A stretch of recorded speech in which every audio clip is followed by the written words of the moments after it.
പ്രിയങ്ക ഗാന്ധിയെ കിഴക്കൻ ഉത്തർപ്രദേശിന്റെ ചുമതലയുള്ള AICC ജനറൽ സെക്രട്ടറിയെ പ്രഖ്യാപിച്ചതിനു പിന്നാലെ പ്രിയങ്ക ലോക്സഭാ തെരഞ്ഞെടുപ്പിൽ പ്രധാനമന്ത്രി നരേന്ദ്രമോദിയെ നേരിടണമെന്ന ആവശ്യം കോൺഗ്രസിൽ ശക്തമാകുന്നു.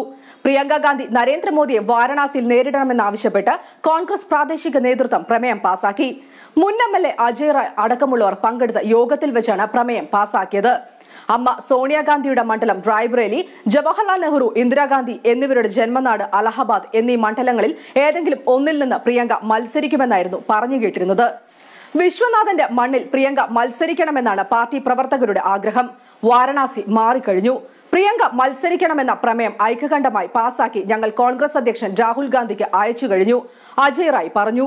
പ്രിയങ്ക മത്സരിക്കുന്നതിനെ പിന്തുണച്ച് കോൺഗ്രസ് ജില്ലാ കമ്മിറ്റിയും രംഗത്തെത്തി. പ്രിയങ്ക മോദിക്കെതിരെ വാരണാസിയിൽ മത്സരിക്കുന്നത് സമീപ മണ്ഡലങ്ങളിലെല്ലാം കോൺഗ്രസിന് അനുകൂല സാഹചര്യം സൃഷ്ടിക്കുമെന്നാണ് ജില്ലാ കമ്മിറ്റിയുടെ കണക്കുകൂട്ടൽ. പ്രിയങ്കയുടെ വാരണാസിയിലെ സ്ഥാനാർത്ഥിത്വത്തെ അനുകൂലിച്ച് യൂത്ത് കോൺഗ്രസും രംഗത്ത് വന്നു.